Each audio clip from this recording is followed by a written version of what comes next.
quero que projeta para nós Êxodo capítulo 19, versículo 5. Como eu tenho pouco tempo, é o mesmo tempo dos outros, mas é pouco tempo para o que eu quero falar, viu, pastora? Mas o Senhor, nessa semana, estava meditando em algo, e o Senhor me deu a graça de preparar algo para você, e esse texto me chamou muita atenção, porque ele tem muito a ver com aquilo que muitos de nós passamos e nós vivemos, na nossa vida espiritual, e que não é muito diferente daquilo que está escrito, e que a palavra de Deus fala de outros povos que também viveram as mesmas coisas que nós podemos viver hoje. E o texto de Êxodo, capítulo 19, versículo 5, ele começa da seguinte maneira, se você puder acompanhar na sua Bíblia, está projetado aqui também no telão, que diz assim: agora, pois, se diligentemente ouvirdes a minha voz, e guardardes a minha aliança, então sereis a minha propriedade peculiar, dentre todos os povos, porque toda a terra é minha. Vós me sereis reino de sacerdotes e nação santa. São estas as palavras que falarás aos filhos de Israel. Veio Moisés, chamou os anciãos do povo e expôs diante deles todas essas palavras que o Senhor lhe havia ordenado. Então o povo respondeu a uma só voz: tudo o que o Senhor falou, faremos. Diga comigo, fala assim: tudo. Pode abaixar um pouquinho aqui, que está dando está ficando alto aqui. Diga assim: tudo que o Senhor falou, faremos. Amém? Então, continue lendo aí o texto. E Moisés então relatou ao Senhor as palavras do povo. Versículo 9. Disse o Senhor a Moisés: eis que virei a ti numa nuvem escura, para que o povo ouça quando eu falar contigo, e para que também creiam sempre em ti. Porque Moisés tinha anunciado as palavras do seu povo ao Senhor. Disse também o Senhor a Moisés: vai ao povo e purifica-o hoje e amanhã. Lavem eles as suas vestes, estejam prontos para o terceiro dia, porque o terceiro dia o Senhor, à vista de todo o povo, descerá sobre o monte Sinai. Marcarás em redor limites ao povo, dizendo: guardai-vos de subir ao monte, nem toqueis no seu limite. Todo aquele que tocar o monte será morto. Mão nenhuma tocará neste, mas será apedrejado ou flechado, quer seja animal, quer seja homem, não viverá. Quando soar longamente a buzina, então subirão o monte. Irmãos, esse texto, ele sempre fala, Deus fala muito comigo através desse texto, porque para mim, esse texto revela o desejo de Deus para cada um de nós, o desejo de nós sermos um povo separado, um povo santo, um povo sacerdotal, reis e sacerdotes, como está também lá no Novo Testamento, nas epístolas gerais. O grande foco aqui desse texto, se você for olhar, e você vai ver que a história do povo de Israel, ela é uma história muito fascinante, porque o povo de Israel, em todo o tempo, eles tiveram graça e bondade de Deus manifestada na vida deles. Pastor Neto estava falando aqui agora há pouco, e falando sobre isso, sobre a questão da murmuração, porque mesmo diante de muita murmuração, mesmo diante de muita reclamação, muita insatisfação do povo, a Bíblia diz que Deus não reteve a sua mão para abençoar. Deus sempre abençoou. Deus sempre derramou bênçãos, guardou, protegeu. E você vai ver, muitas vezes, Deus tendo atitudes que você fica assim: meu Deus do céu, como que Deus, esse povo tem essa atitude, e Deus continua abençoando. Deus continua estendendo a sua mão. E algumas desses acontecimentos, nós vemos na palavra, lá em Êxodo 14, 15, o texto da palavra diz que o povo, em um determinado momento, eles estavam afligidos pelo inimigo, e Deus então falou o quê? Por que clamas a mim? Dize aos filhos de Israel que marchem. Olha o próximo versículo, 16. E tu levanta o teu bordão, estende a mão sobre o mar e divide-o, para que os filhos de Israel passem pelo meio do mar em seco. Deus abriu o mar para o povo, abriu o mar, houve um livramento, o povo foi livre dos seus inimigos. Isso é bênção, graça do Senhor. Mas você vai vendo também que em um determinado momento o povo tem sede. E lá em Êxodo 17:6, você vê o povo pedindo a Deus água. Só que eles não pedem simplesmente, eles reclamam. Reclamam. Tem gente que a maneira dele pedir é como? Reclamando. Ele fala mal, ele murmura, ele reclama. Era assim o povo. Mas a Bíblia diz que Deus, mesmo assim, atendeu a voz do povo. E eis que estarei ali diante de ti, sobre a rocha em Horebe. Ferirás a rocha e dela sairá o quê? Água. Está com sede? Eu vou te dar água. E o povo beberá. Moisés assim fez na presença dos anciãos de Israel. Eles tiveram sede, Deus supriu com água. Aonde não tinha água, Deus trouxe água. Mas a Bíblia diz que em um determinado momento, como o pastor Neto falou, eles tiveram fome. E a reclamação deles foi o quê? Trouxe a gente para esse deserto para morrer de fome. E a Bíblia diz então que Deus traz comida de anjo para eles, como está lá em Salmos. Lá em Salmos diz que o maná era comida de anjo. Mas em Êxodo 16:35 a Bíblia diz: e comeram os filhos de Israel o quê? Diga maná. Você sabe o que significa maná? Maná significa, o que é isso? O que é isso? Algo desconhecido. Quando Deus mandou o maná, o povo falou assim, o que é isso? Deus falou, é esse que vai ser o nome. Esse que vai ser o nome disso aí que vocês vão comer. Algo desconhecido. E Deus deu comida. Mas Deus deu comida para eles para quanto tempo? Está lá, ó. 40 anos, até que entraram na terra habitada. Comeram maná até que chegaram aos limites da terra de Canaã, aquilo que Deus havia prometido. Deus deu comida, mas em um determinado momento o povo reclamou da comida. Quem é casado aí, diga amém. Você já reclamou da comida da sua casa? Não, né? De jeito nenhum, pastor, misericórdia. Mas todo dia bife, arroz e tomate. Mas todo dia, né? Ninguém aqui nunca fez isso. Mas presta atenção. O povo de Israel fizeram com o Senhor. Lá em Números capítulo 11, versículo 31, a Bíblia diz que Deus trocou a comida deles. Mudou a alimentação só para variar um pouco. E olha o que a Bíblia diz. Então soprou um vento do Senhor e trouxe o quê? Codornizes do mar, e as espalhou pela arraial, quase caminho de um dia ao seu redor, cerca de 2 côvados sobre a terra. Ou seja, eles pegavam codorniz aqui, ó, embaixo. Eles não tinham que lançar pedra, não tinham que fazer nada. Olha o próximo texto, 32. E levantou-se o povo todo aquele dia, e à noite, e o outro dia, e recolheu as codornizes. O que menos colheu, teve quanto? 10 hómeres, e as estenderam para si ao redor do arraial. Você sabe quanto que é um hómeres? É 300 litros. Isso em quilos dá 300, é quase que equivale a 300 quilos. A Bíblia está falando que o que pegou menos, pegou quanto? 10 hómeres. Ou seja, o povo foi muito suprido em tudo.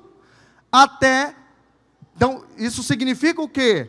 Que quem tinha pouco, ele podia variar. Nesses 40 anos, se comia maná ou se comia codorna. Vamos chamar assim codorna, né?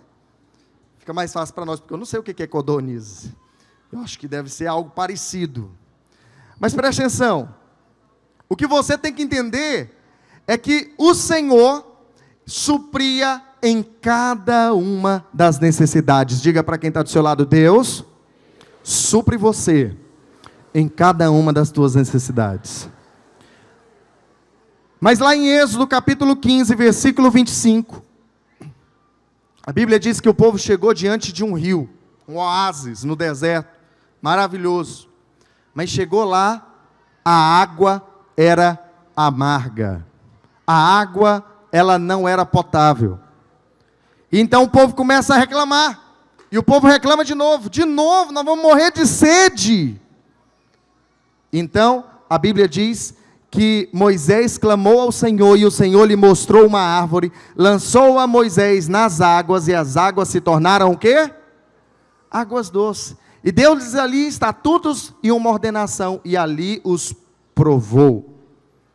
Preste atenção. Deus estava suprindo o seu povo. Se você olhar ainda mais para frente, lá em Números 9:15, você vai ver que o povo sentia frio de noite no deserto. E eu não sei se você sabe, mas no deserto à noite, em alguns lugares chegam até 0 graus. Então frio é frio mesmo, muito frio. E o povo sentiu frio, e Deus mandou colunas de fogo para aquecer o povo. Durante o dia no deserto, o sol é igual ao nosso sol aqui de Palmas, um pouquinho pior, bem pouquinho. Mas preste atenção, o povo estava caminhando no deserto, nesse sol. E a Bíblia diz que Deus então mandava nuvem para cobrir, para fazer sombra. Esse é o cuidado do Senhor para com o povo. Todo o tempo, até o capítulo 19 de Êxodo, Deus agiu assim com o povo. Mas no capítulo 19, que é o capítulo que nós acabamos de ler, você vai ver uma mudança de semblante do Senhor. Deus mudando totalmente a maneira de lidar com o seu povo. Deus mudando totalmente a forma. Deus mudando a maneira de lidar com o povo que ele estava cuidando mesmo diante de reclamação. Eu sei que muitas pessoas falam assim: a reclamação é a pior coisa, é murmurar, não devemos murmurar, não devemos isso, não devemos aquilo.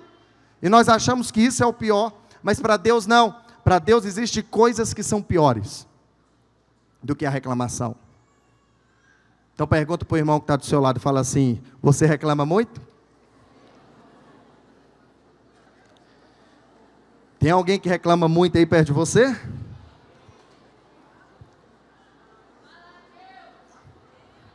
Agora presta atenção, olha para cá. Até o capítulo 19, mesmo diante de muitas reclamações, Deus se manteve fiel na sua bondade e no seu favor e na sua graça.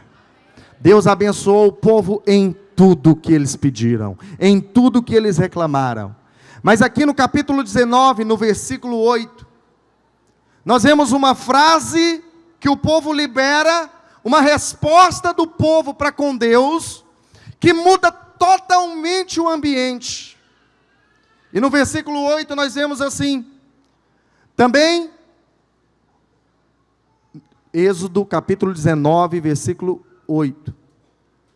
Êxodo 19, 8. Então o povo respondeu em uma só voz. Olha o que o povo respondeu: tudo que o Senhor falou, nós faremos. Tudo que o Senhor falou, nós faremos. Eu sei que talvez essa frase, para muitos, pode soar como algo bom, como algo maravilhoso. Mas pastor, isso é bom. Não é bom nós queremos fazer tudo que o Senhor falar? Não é bom nós queremos fazer tudo que o Senhor disser? Preste atenção, depende.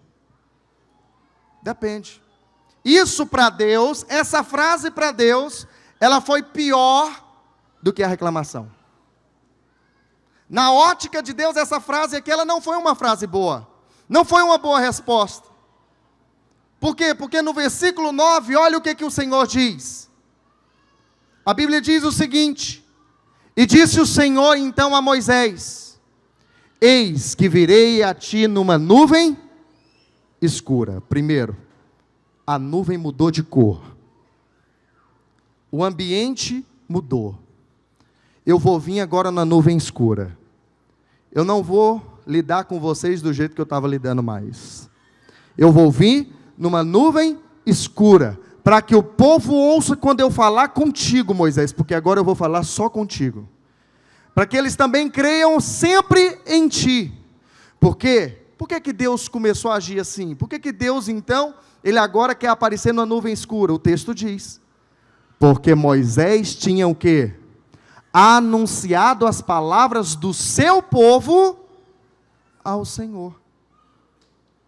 Porque o Deus ouviu a palavra do povo, uma palavra de que nós conseguimos fazer o que o Senhor mandar.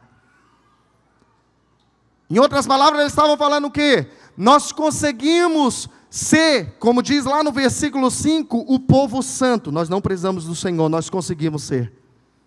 Nós conseguimos ser a nação sacerdotal. Nós não precisamos do Senhor, nós conseguimos ser. É só falar para nós que nós vamos conseguir. Nós vamos fazer tudo. Fala para nós que nós temos capacidade para realizar isso. Nós temos capacidade para ser aquilo que o Senhor falar para nós sermos. E quando o povo então fala isso, Deus ouve, e Deus então tem um posicionamento. Então vamos ver se você consegue. Então vamos ver se você consegue se encaixar no meu padrão. Então vamos ver se você consegue fazer realmente aquilo que eu quero que você faça. Sabe, muitas vezes nós somos tentados a andar por esse caminho. A consequência disso é que você vê Deus então tendo uma atitude de muita insatisfação com essa resposta. Agora, a que o povo estava respondendo? Quando o povo falou que conseguia fazer, a que eles estavam falando que conseguiam fazer? Eles estavam falando que conseguiam ser propriedade peculiar, versículo 5 de Êxodo 19. O versículo 5 diz: agora se diligentemente ouvirdes a minha voz e guardardes a minha aliança, então sereis o quê? Propriedade exclusiva. Eles estavam falando, nós conseguimos ser isso. Pode deixar conosco que a gente consegue ser isso. Em outras palavras, eu posso traduzir isso para você, porque você vai ver muita gente, ele tendo esse tipo de posicionamento. Nós temos condições suficientes de sermos escolhidos pelo Senhor. As nossas características, elas se adequam à sua escolha, Senhor. Nós temos qualificação suficiente para sermos escolhidos pelo Senhor. Em outras palavras, eles estavam falando isso para Deus. Mas eu quero te dizer algo: se você olhar todos que foram escolhidos por Deus, você não vê qualificações humanas neles. Você não vê. Você não vê Deus escolhendo porque ele era uma boa pessoa, porque ele era santo, porque ele era maravilhoso, porque ele tinha habilidades. Você não vê isso. Olha para Davi. Davi nem o pai acreditava. Davi era o pior da casa, o menor. Nem o pai se deu o trabalho de chamar ele no serviço para ser apresentado para Samuel. Olha para a vida, se você olhar para a vida de Gideão, ele mesmo fala: eu sou o mais pobre, a minha família é a mais pobre do reino, eu sou o menor da minha casa, eu não tenho condições de levar o povo a ser vitorioso nessa batalha. Se você olhar, você vai ver a vida de Abraão. Quem era Abraão? Abraão era alguém que vivia em Ur dos Caldeus, era ímpio, era alguém que vivia no meio da idolatria, a sua família era idólatra, ele também não tinha qualificação para ser o pai de multidões. Se você olhar também para a vida de Moisés, quem era Moisés? Talvez nos primeiros 40 anos da vida dele, ele era alguém muito qualificado, mas Deus não chamou ele nesse tempo. Deus chamou ele quando ele se tornou um velho gago, sem condições naturais para agir. O que eu estou te dizendo? Eu estou te dizendo que na sua condição, na sua capacidade, você é incapaz de ser escolhido por Deus. Nós não temos capacidade para isso, mas o povo se colocou nessa posição de pessoas capacitadas, qualificadas. Nós conseguimos nos tornar esse povo escolhido. Eu quero te dizer, você não é escolhido pela sua força, você é escolhido porque Deus olhou para você e falou: eu vou escolher. Não depende de nada da vida dele, só depende do meu querer, e eu quero. É por isso que você foi escolhido. Mas o povo não entendia isso. No versículo 6, outro motivo da resposta do povo era o quê? Vós me sereis reino de sacerdotes. E aqui nós vemos realeza e nós vemos o sacerdócio. Quantos de nós achamos que para ser sacerdote precisa de uma qualificação? Eu quero te dizer uma coisa. Eu sou pastor e quantas pessoas não chegam em mim e falam assim: pastor, ora porque a sua oração, ela tem conexão com o céu. O Senhor vai ouvir o Senhor. Se eu orar, Deus não vai me ouvir. Pastor, faz isso, porque o Senhor tem qualificação para fazer, o Senhor tem capacitação para fazer. Eu quero te dizer, na palavra, se você olhar nesse texto, essas palavras, elas não eram para um povo específico. Essa palavra era para quem? Para todos os filhos era para todo o povo, 2,5 milhões de pessoas. Era todo mundo. Todos é que seriam uma nação, um reino sacerdotal. Todos seriam reis e todos seriam sacerdotes. Deus estava falando para eles o quê? Vocês vão ter autoridade de rei, todos vão ter autoridade de rei, e todos vão ter conexão comigo, sacerdócio. Todos vão poder falar comigo diretamente, todos vão poder subir ao monte, todos vão poder se relacionar comigo, todos vão poder se relacionar e falar comigo face a face. Era isso que o Senhor estava falando. Mas quantos de nós não queremos, às vezes, que outros falem no nosso lugar? Mas nesse caso o povo falou o quê? Pode deixar, Senhor. Tudo que o Senhor falar, nós faremos. Nós conseguimos ser sacerdotes. Nós conseguimos ser reis. Pode deixar que nós vamos fazer. Nós vamos fazer o que o Senhor falar. Mas no versículo 6 ainda tem nação santa. Você sabe, santidade, eu ouço isso desde a minha adolescência. E muitos irmãos, muitas pessoas já ministraram isso e eu já ouvi. E uma das coisas que eu muito ouvia era o quê? Você precisa ser santo. Fala para quem está do seu lado, fala assim: você precisa ser santo. Você precisa ser santo, jovem. Você precisa ser santo, adolescente. Você precisa ser santo, adulto. Você precisa ser santo, irmão. Porque sem santidade ninguém verá. Então, muito disso nós ouvimos. E eu ouvi, eu escutei demais isso. Mas, deixa eu te dizer uma coisa. Na sua força, você não tem condições de ser santo. Uma vez um jovem me abordou, e ele falou assim comigo: pastor, mas ser crente é tão difícil, pastor. Eu falei: irmão, não é difícil, é impossível. Porque na sua força você não vai conseguir. Não vai.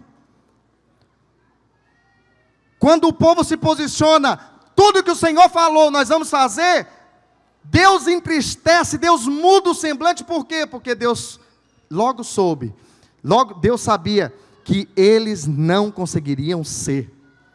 Eles não conseguiriam ser santos. Nós precisamos do Senhor para isso. Nós precisamos depender dEle para isso. Nós precisamos depender dEle para ter autoridade. Nós precisamos depender dEle para entendermos que nós somos sacerdotes. Nós precisamos depender dEle para entender que nós somos santos. Se você olhar nas cartas paulinas, você vai ver a igreja de Corinto, por exemplo, lá em 1 Coríntios 1:2. Você vai ver que Paulo tem um outro posicionamento com relação a isso. A igreja de Corinto era uma igreja que tinha problemas com santidade. Eles tinham problemas com santidade. Mas quando Paulo se apresenta à igreja, Paulo diz o que para eles? Olha lá. A igreja de Deus, essa igreja é a igreja de Deus, que está em Corinto, aos santificados em Cristo Jesus, e chamados para ser santos. Vocês já são santificados. E vocês foram escolhidos para serem santos. Não importa, não depende de você, só depende da escolha de Deus. Esse é o posicionamento da graça, olhando para mim e para você. Nós já somos santos. Tudo na vida cristã, presta atenção, não depende de nós, das nossas mãos, das nossas obras. Só depende da obra plena e completa de Jesus. Diga amém. Jesus é quem nos torna, Jesus é quem nos leva a ser aquilo que nós precisamos ser. Jesus é quem nos leva a ser aquilo que nós almejamos ser em Deus. Enquanto você se posiciona como alguém que está no controle da situação, como alguém que pode fazer qualquer coisa, eu quero te dizer, o favor não pode te alcançar. O que aconteceu com o povo de Israel foi o quê? O favor foi tirado. Deus tirou o favor. E eu posso citar para você algumas características aqui daquele que perde o favor.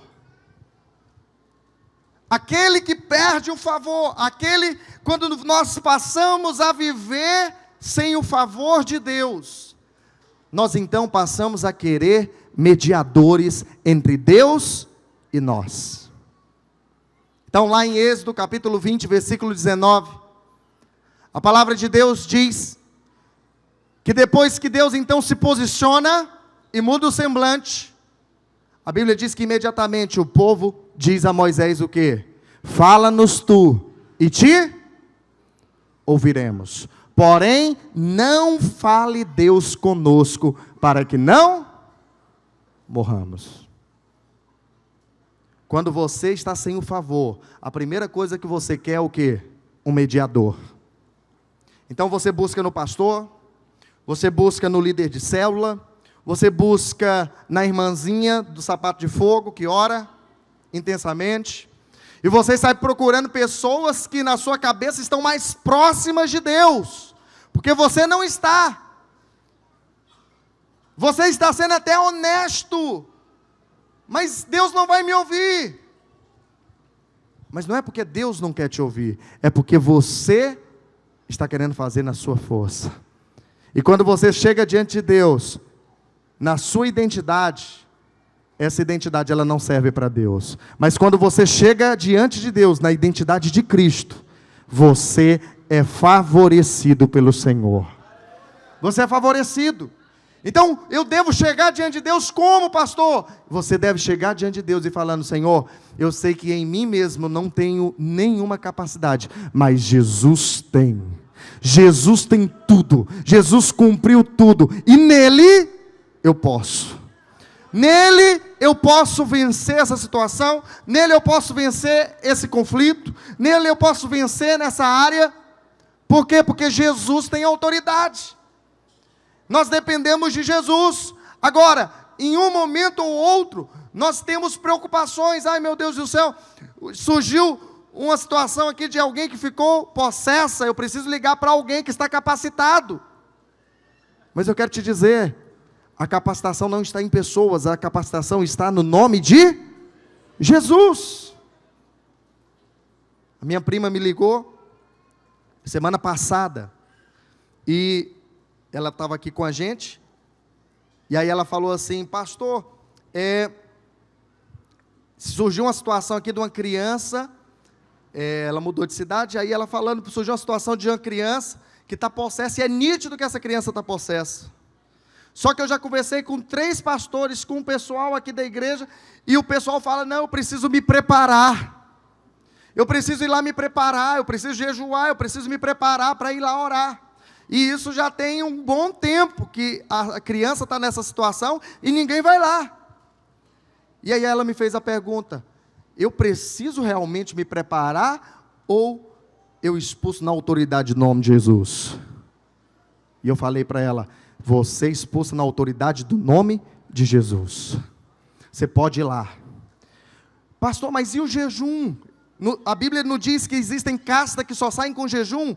Não, não é que elas só saem com jejum. É porque nós precisamos jejuar para a nossa carne entender o Espírito.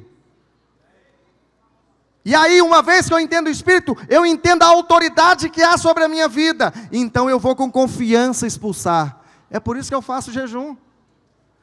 Mas muita gente não entende isso. Ele acha que não, o jejum é o ingrediente mágico para mim, então, ter a autoridade no mundo espiritual. Preste atenção, nada do que você faz pode te dar mais autoridade. O que te dá autoridade é reconhecer que o nome de Jesus já está na tua vida. Que Jesus já te deu autoridade. É isso que nos traz vitória.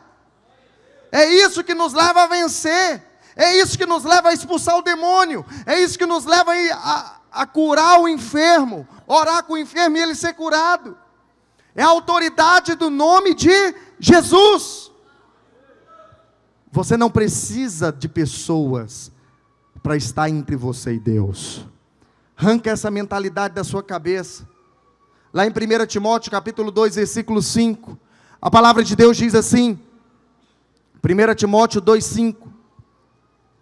Porquanto há um só Deus e um só mediador entre Deus e os homens. Quem que é Ele? Cristo Jesus. Diga Jesus. Diga mais forte, Jesus. É o único, Maria não é. O seu pastor não é, o seu líder de célula não é. A irmã do sapatinho de fogo não é mediadora. Por isso eu quero te dizer, você tem acesso total a Deus. Hebreus diz, agora adentramos, pois, com confiança diante do trono da graça. Essa é a minha e a sua confiança. Você não depende de nada. Você só precisa depender do mediador, que é Jesus. Que é Jesus, dependa dele. Entregue-se a ele. Preste atenção. Segunda coisa, na vida de alguém que não vive com o favor de Deus, ou vive sem o favor, é que ele vive com medo. Êxodo 20, versículo 19, também diz assim, fala-nos tu e te ouviremos, porém não fale Deus conosco para que não, medo. O medo é um sinal de alguém que não está debaixo do favor. Que a Bíblia diz que o verdadeiro amor, ele faz o quê? Ele lança fora todo medo. Eu quero te dizer, se há medo na sua vida, é porque você ainda não creu totalmente no verdadeiro amor. Em algum aspecto da sua vida, você ainda está meditando que Deus possa ser mal com você. Em algum aspecto da sua vida, você está olhando para Deus e pensando o quê? Deus não está satisfeito comigo. Deus não, eu acho que eu não estou agradando a Deus. E isso, quando você tem esse posicionamento, você entra no mesmo caminho do povo de Israel. Você acha que tem a ver com você. E eu estou aqui hoje para te dizer, não tem nada a ver com você. Tem tudo a ver com Ele. O Senhor não te abençoa porque você é bom. Ele te abençoa porque Ele é bom. Em todo tempo Ele é bom. Por isso não depende de você, depende simplesmente da natureza, do caráter de Deus. Então quantas pessoas às vezes eles não estão com medo de orar, medo de liderar, medo de se entregar a Deus, medo de errar. Você não pode ter medo de errar. Eu vou te dizer, por muitos anos eu fui um ministro de louvor aqui na frente, e eu tive que vencer isso, Marcos, o medo de errar. Por quê? Porque eu errava muito. Eu errava tons, errava tocando, eu errava de diversas formas. Então foram 3, 4 anos aqui seguidos, eu sozinho ministrando, sem ter nem o Daniel, nem o Gustavo, nem o Marcos para revezar comigo. E nesse tempo tinha gente que, pastor, estou enjoado. O Senhor ministrando louvor sempre. Aí eu comecei a orar. Aí Deus começou a tirar a gente lá do Pará, tirar a gente lá do Goiás e trazer, né? Mas preste atenção. Quando você está debaixo do favor, você perde o medo de errar. Perde o medo de falhar. Uma pessoa que está dentro da casa do pai, mas ele vive com medo de errar, medo de não ser aceito. Quantas pessoas, às vezes, eles não estão com medo de ser aceito? Eu quero te dizer, nada do que você faça pode fazer Deus te rejeitar. Porque você já é aceito. Nós que já aceitamos a Jesus, nós que nos convertemos, nós já fomos aceitos. Não tem volta. Não tem volta. Uma vez ligados com Deus, nós estamos amalgamados e somos um com Deus. Não tem separação, é como você fazer o bolo e depois tentar tirar o ovo e o trigo do bolo. Não tem como mais, descaracterizou. Eu quero te dizer, você e o Senhor se tornaram um bolo. Uma obra completa, nós somos uma obra completa com o Senhor. Nada do que eu possa fazer, pode tirar isso da minha vida. Agora, nós precisamos entender o quê?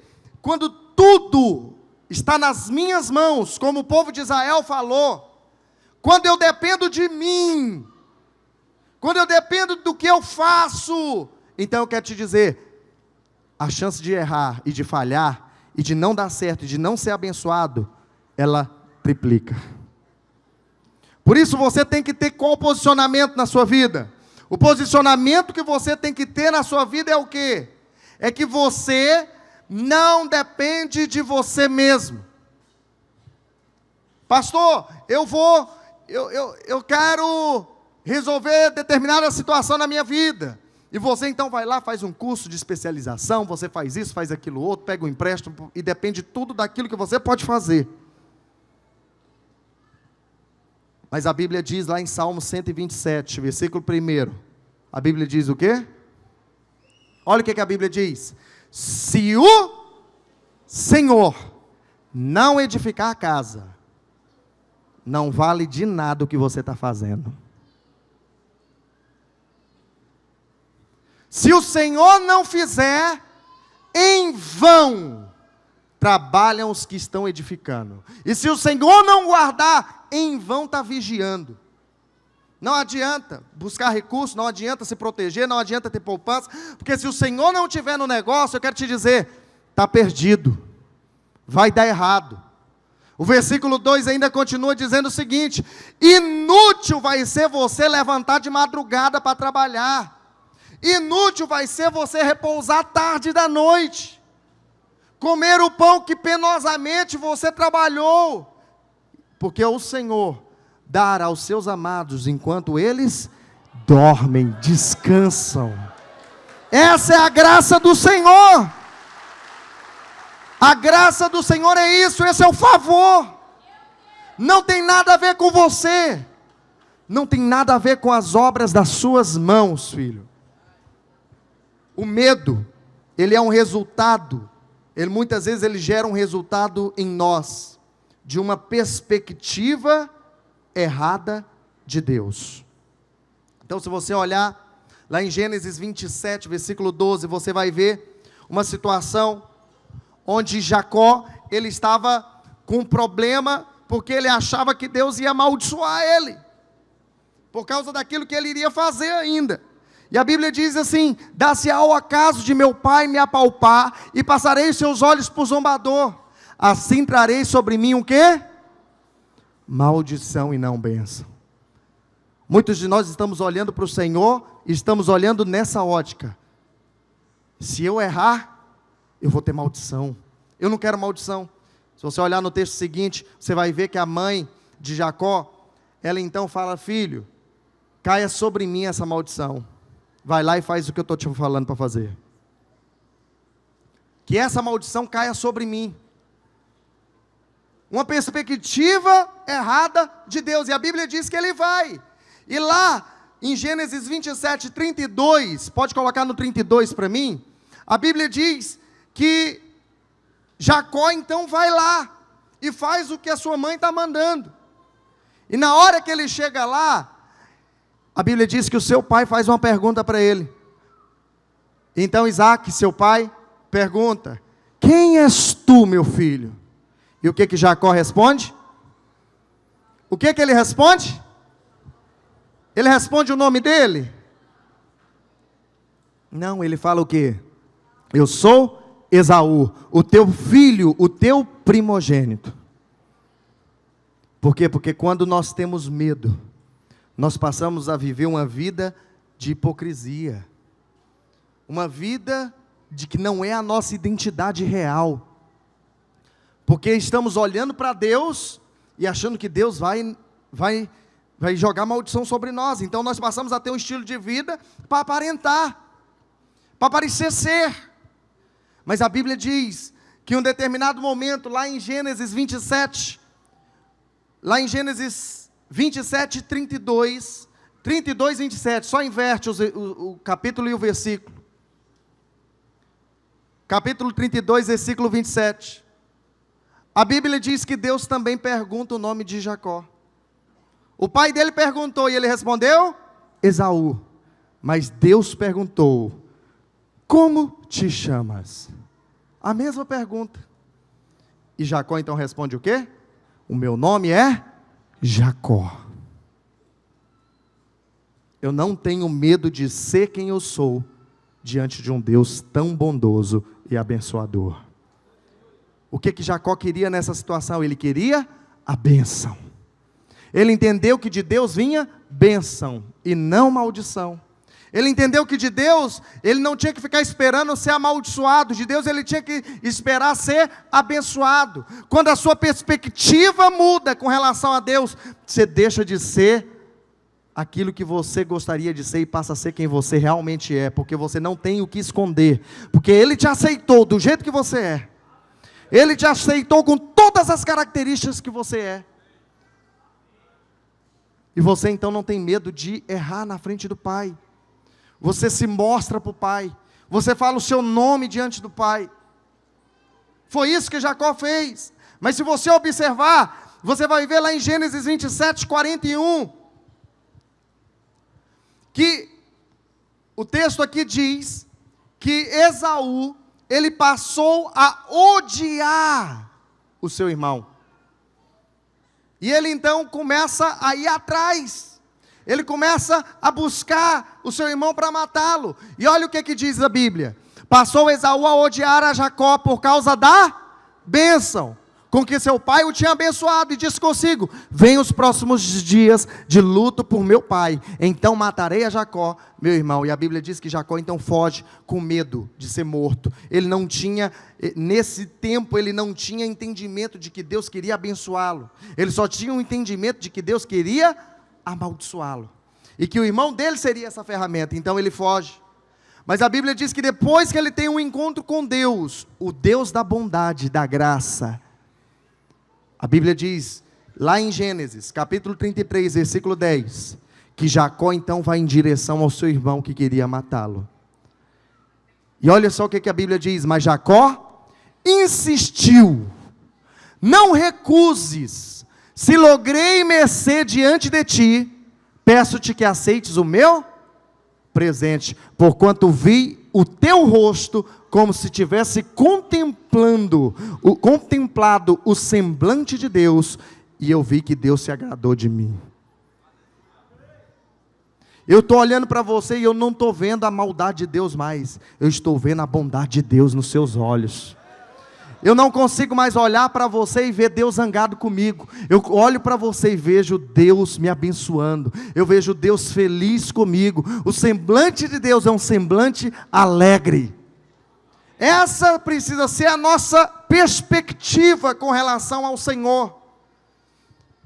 Não tem como servir um Deus zangado. Não tem como servir um Deus irado, Marcos. Imagina ministrar louvor aqui toda semana para um Deus que está zangado comigo, para um Deus que está insatisfeito comigo. Não existe obra assim. Ninguém consegue romper dessa forma. Mas quando você sobe aqui em cima, sabendo que você é amado por Deus, todo medo se vai, todo pavor desaparece, tudo aquilo que era aflição para você, se torna o que? Prazeroso, agradável. Liderar uma célula já não é um peso, porque Deus me ama, essa obra é dele, e eu tenho o privilégio de ser o líder dessa célula. Eu tenho o privilégio de ser pastor nessa igreja. Eu tenho o privilégio de Deus querer me colocar lá na frente, para cantar, para louvar, para direcionar o povo, a casa dele, aquilo que é mais precioso para ele. Tudo é uma questão de perspectiva. Mas pessoas que vivem sem um favor, além de viver com medo, lá em Êxodo 20, versículo 21, é um povo que fica de longe, é um povo que fica em pé. O povo que andou por um caminho de justiça própria, de dependência de si mesmo, o resultado disso é medo, mediadores entre ele e Deus, e o resultado disso é o quê? Ficar de longe em pé. Eu não sei se você sabe, mas quem fica de longe em pé, ele fica na espreita de qualquer hora correr. Se acontecer alguma coisa, eu estou em pé, é mais fácil de correr, de fugir do barco, de abandonar esse cenário, esse ambiente. Sabe, pessoas que estão sem o favor de Deus, essa é a posição que eles se encontram. Eles ficam de longe, isso nos fala de uma distância. Eles não estão inseridos, eles não estão engajados. Eu vou só fazer uma pergunta para você. Tem coisas lá na sua célula que você acha que deveria funcionar e não funciona? Não precisa levantar a mão não. Talvez seu líder está aí perto, né? Aí você não quer. Precisa constranger ele. Tem coisas lá na sua célula que você acha, eu acho que deveria funcionar, pastor, mas não funciona. A pergunta que eu te faço é: o que você fez para mudar isso?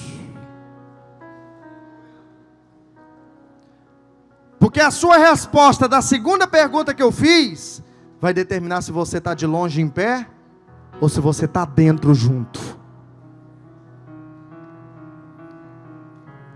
Se você nunca fez nada para mudar isso, eu quero te dizer, você está longe e você está em pé.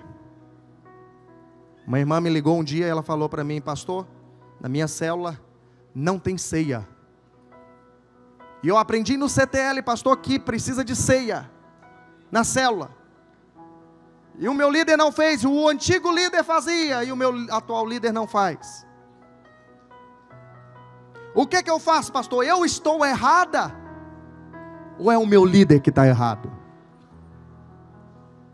E eu falei uma coisa para ela, eu falei: irmã, você está certa, esse é o padrão. Todas as nossas células deveriam uma vez por mês ter ceia. Mas vou te dizer, irmã, eu sei que nem todas fazem. Talvez a minoria faz. Minoria. Mas você está certo, o padrão é esse. Mas eu deixo te dizer algo mais importante. Se você quer que isso aconteça na sua célula, liga para o seu líder hoje e fala para ele assim: líder, eu vou comprar o vinho e vou comprar o pão. Próxima célula nós vamos ter a ceia. Isso é alguém que está dentro, está jogando com o time. Não é alguém que está na arquibancada. Porque na arquibancada é fácil. Você daí de baixo me olhando, você está avaliando a minha roupa, o meu cabelo, a minha barba, o meu sapato, o que eu estou falando. Se minha esposa estivesse aqui, talvez até as minhas palavras. Você falou tantos né. Avalia, fica avaliando de longe, porque está na arquibancada. Mas quem está com um time jogando, ele não tem tempo de ficar colocando culpa no técnico, no jogador. Não, ele só está ali fazendo o quê? Mesmo os que estão lá na reserva, né? Mesmo os que estão na reserva, ele não está lá avaliando, ele está só o seguinte: me coloca que eu vou fazer a diferença. Me coloca para jogar. é agora, e ele fica lá, querendo ir, e ele começa a correr, ele começa a se aquecer, por quê? Porque ele quer jogar, ele quer ajudar o time, ele quer contribuir. Mas quem está lá na arquibancada, ele está o quê? Ele está xingando o juiz, ele está xingando o técnico, ele está xingando o jogador que errou o passe, ele está xingando todo mundo, ninguém presta para ele, e no final ele ainda vai brigar com quem está do lado. Presta atenção, nós não somos daqueles que estão em pé de longe, nós somos daqueles que estão dentro do favor de Deus. Você está dentro, você está inserido, Deus te colocou nesse time, Deus te colocou nesse mover, Deus te colocou nessa obra. Quando nós vivemos sem favor, e aqui eu quero encerrar, quando vivemos sem o favor, nós achamos que podemos nos encaixar no padrão de Deus, e esse é um grande engano. Se você observar lá em Êxodo 20, versículo 1, Deus dá só uma orientação para o povo. Depois que isso tudo começa a acontecer, Deus orienta o povo, e Deus fala para eles todas essas palavras. Olha o versículo 2, eu sou o Senhor teu Deus, que te tirei da terra do Egito, da casa da servidão. Não terás outros deuses diante de mim. Versículo 4, não farás para ti imagem de escultura, nem semelhança alguma do que há em cima nos céus, nem embaixo da terra, nem nas águas debaixo da terra. Versículo 5, não as adorarás, nem lhes dará culto, porque eu sou o Senhor teu Deus, Deus zeloso, que visita a iniquidade dos pais nos filhos, até a 3ª e 4ª geração daqueles que me aborrecem, e faço misericórdia de ti, até 1000 gerações, daqueles que me amam e guardam os meus mandamentos. O que é maior aqui? A maldição ou a misericórdia de Deus? Misericórdia de Deus é maior. Mas aqui, depois que o povo dá uma resposta que desagrada a Deus, Deus então começa a partir do capítulo 20. E aqui do capítulo 20 até o capítulo 32, se eu não me engano, você vai ver Moisés então recebendo a lei de Deus. A lei vem, e Deus então começa a colocar as ordenanças, começa a colocar as leis, e começa a falar: agora tem que cumprir isso, tem que fazer aquilo outro, se não fizer vai ser punido, se não fizer vai ter lepra, se não fizer vai ser assim, e Deus começa então a dar toda a lei. Quando chega no capítulo 32, no versículo 27, a Bíblia diz, um pouco antes, no 26, 25, você vai ver o povo então, Moisés sobe para pegar as tábuas da lei, e o povo então faz um bezerro de ouro. O primeiro ato do povo é fazer uma imagem de escultura. A primeira coisa que Deus falou para eles não fazerem. Deus começou tudo falando: vocês não vão fazer isso. É a primeira coisa. E foi a primeira coisa que eles falharam. Porque quando você acha que pode fazer, Deus só quer mostrar para você que você é incapaz de fazer na sua força. E a Bíblia diz que naquele dia, em Êxodo capítulo 32, versículo 27, aos quais disse: assim diz o Senhor, o Deus de Israel, cada um cinja a sua espada sobre o lado, passai e tornai a passar pelo arraial, de porta em porta, e mate cada um a seu irmão, cada um a seu amigo, e cada um ao seu vizinho. E nesse dia aqui morrem 3.000 pessoas, por causa que descumpriu o mandamento do Senhor. Quando você bate no peito e fala para Deus: pode mandar que eu consigo, o resultado disso é morte. Mas quando você fala para Deus: Senhor, eu não consigo nada, o resultado é mar se abrindo, colunas de fogo de noite, nuvem de dia, água saindo da rocha, água amarga ficando doce, maná caindo do céu, 40 anos, suprimento na sua vida sem parar. E quando você abusar do suprimento todo de Deus, Deus ainda te manda um agrado. Você sabe por quê? Porque esse é o Deus que nós servimos. Que Ele lá no Antigo Testamento, Ele já agia assim. Ele sempre agiu assim. O problema é o povo. O povo queria fazer no seu esforço próprio. E eu quero encerrar com Marcos 10, 17. Você vai ver uma outra história no Novo Testamento, que é a mesma história que nós acabamos de ler do povo de Israel. A Bíblia diz que um rapaz, um homem, ele se aproximou de Jesus, e ele então se ajoelhou e perguntou: bom mestre, o que farei para herdar a vida eterna? Em outros evangelhos diz: o que eu posso fazer para ser perfeito? E Jesus então fala para ele no versículo 18, respondeu-lhe Jesus: por que você está me chamando de bom, rapaz? Não tem ninguém que é bom, ninguém é bom, você não é bom, eu não sou bom, bom é só um, Deus. Jesus começou assim: não tem ninguém bom. A religião não te torna bom. Você não tem características que te tornem bom. Você não é bom. Fala para o irmão que está do seu lado, fala assim: você não é bom. Fala assim: nada do que você faça pode conquistar algo de Deus.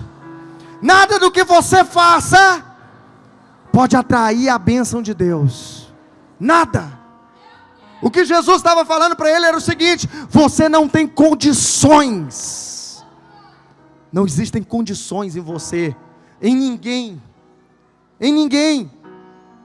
Então no versículo 19 ele continua dizendo o seguinte, versículo 19: sabes os mandamentos? Você sabe os mandamentos, você conhece a lei, não conhece? Você quer ser perfeito? Você quer ser perfeito? Segue o padrão de Deus. Você dá conta do padrão de Deus? Você quer ser perfeito? Segue o padrão de Deus. Quando o povo falou lá no deserto: pode deixar que nós vamos dar conta de fazer, Deus falou: então vamos ver se você dá conta, eu vou te dar os mandamentos. Vamos ver se você se encaixa no meu padrão. Então Jesus lista: não matarás, não adulterarás, não furtarás, não dirás falso testemunho, não defraudarás ninguém, honra teu pai e tua mãe. Versículo 20. Então, a religião ela é tão maluca, tão louca. O religioso ele está tão fora de si, que ele bate no peito e fala como jovem rico: mestre, tudo isso eu já faço desde menino. Tudo isso eu já faço. Eu sou perfeito, eu sou bom. O senhor está falando que eu não sou bom, mas eu sou bom. Eu sou bom. Eu consigo me encaixar no padrão de Deus. Enquanto você acha que consegue se encaixar no padrão de Deus, Deus vai ter que te mostrar que você não consegue. Mas toda vez que você fala para Deus: Senhor, eu não consigo, me ajuda, o Senhor vem e o favor de Deus é derramado sobre a sua vida. Você sabe o que aconteceu quando o jovem falou isso? O versículo 21 diz que ele então respondeu, versículo 21, e Jesus olhou dentro dos olhos dele e o amou. Jesus teve compaixão dele. Deixa eu mudar essa palavra. Jesus teve dó.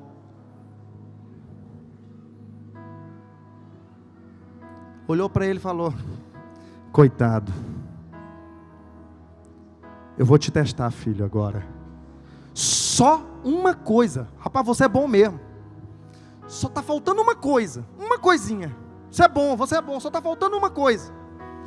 Vai lá, vende tudo o que você tem, dá aos pobres, e você vai ter um tesouro no céu. Aí depois você vem e me segue. A Bíblia diz que a resposta do jovem foi o quê? Versículo 22. Ele, porém, contrariado com esta palavra, retirou-se triste, porque era dono de muitas propriedades. Eu vou te dizer só uma coisa. Ele feriu os 2 primeiros mandamentos, que Jesus resumiu toda a lei em 2 mandamentos. Quem sabe? Amarás o Senhor teu Deus, e amarás o teu próximo como eu te amei. Toda a lei foi resumida em 2 mandamentos por Jesus. Você vai amar o Senhor teu Deus de todo o teu coração, e vai amar o teu próximo como eu te amei. Eu te amei. Jesus falou isso. Volta o versículo 21 para mim. Quando Jesus falou que só faltava uma coisa, esse jovem, ele mostrou que Deus não era o principal amor dele. Ele feriu o primeiro mandamento. Quando ele falou que não podia dar aos pobres, ele feriu o segundo. Ele não conseguia amar o próximo como o Senhor o amou. Porque quando você diz que você consegue, o Senhor tem que te mostrar que você não consegue nem o primeiro. E o Senhor vai ter que te levar e te mostrar que você não consegue nem o primeiro. Porque tudo isso, o Senhor Jesus não requereu de nenhum dos seus discípulos. Mas esse cidadão que achou que podia, não pôde. Ele não andou com Jesus. Ele podia ter sido o 13º discípulo, mas não se tornou. Por quê? Porque ele estava sem favor de Deus. Fica de pé onde você está.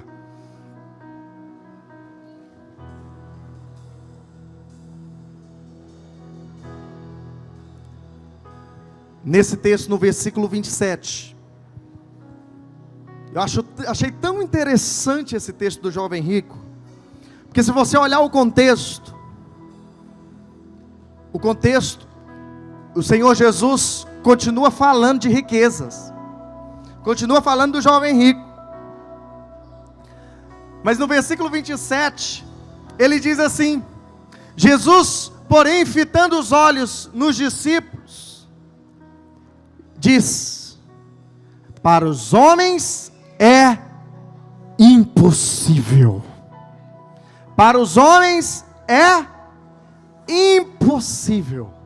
Contudo, não para Deus, porque para Deus tudo é possível. Esse texto está aqui no jovem rico. Eu quero te dizer, saia da condição de jovem rico hoje e entra na condição de alguém que depende de Deus, de alguém que confia no Senhor. Eu poderia te citar outros exemplos, mas meu horário já acabou. O pastor Guilherme está agoniado ali. Mas presta atenção, eu vou só citar para você. Você vai ver uma mulher que chegou diante de Jesus e o semblante de Jesus era ruim.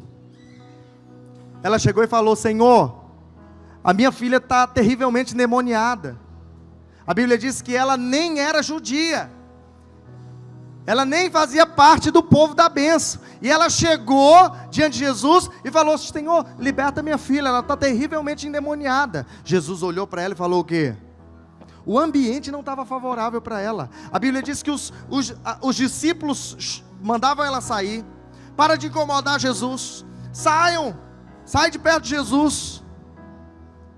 E a Bíblia diz que então Jesus parou, olhou para ela. E naquele momento, Jesus então falou para ela: filha, não é bom tirar o pão dos filhos e dar para os cachorrinhos. Você é cachorrinho. Eu não vou tirar dos filhos. Eu não vou, em outras palavras, eu não vou perder tempo com você, filha. Eu vou abençoar os meus. Você entende um semblante ruim aí? Uma situação complicada. Mas, de repente, ela fala algo diferente do que o povo falou. Ela fala: Senhor, eu sei que eu sou uma cachorrinha mesmo. Eu sei da minha condição. Eu sei que eu não posso. Mas eu sei também que os cachorrinhos comem das migalhas que estão debaixo da mesa do Senhor. E é isso que eu vou fazer. Deixa eu só comer dessas migalhas aqui. Não precisa nem prestar atenção em mim. Não precisa nem olhar para mim. E a Bíblia diz que então aquela mulher, naquele momento, ela abre algo. O semblante de Jesus muda. E Jesus olha para ela e fala: pode ir. Pode ir nessa tua fé, que a tua filha já está liberta, ela já está curada. Você sabe por quê? Porque quem depende totalmente dele, ele não pode sair daqui necessitado. Ele vai sair daqui suprido. Mas quem acha que tem condição de ganhar alguma coisa de Deus, ou não tem condição de receber nada de Deus, mas ao invés de depender dele, ainda continua na sua própria condição, também não pode receber. Você tem que falar o quê? Eu não posso, mas o Senhor pode. Para mim tudo é impossível, mas para Deus tudo é possível. Eu não consigo nada, mas para Deus Ele consegue tudo. Eu estou nele, eu estou inserido nele, eu dependo dele. Eu não sei qual que é a causa que você tem hoje diante de Deus, mas eu gostaria de te convidar a vir aqui na frente. Não como o povo de Israel e nem como o jovem rico, mas como aquela mulher que se colocou debaixo dos pés do Senhor e falou: Senhor, eu não posso, mas o Senhor pode. Se você deseja algo de Deus nessa noite, vem aqui na frente. Eu quero orar com você.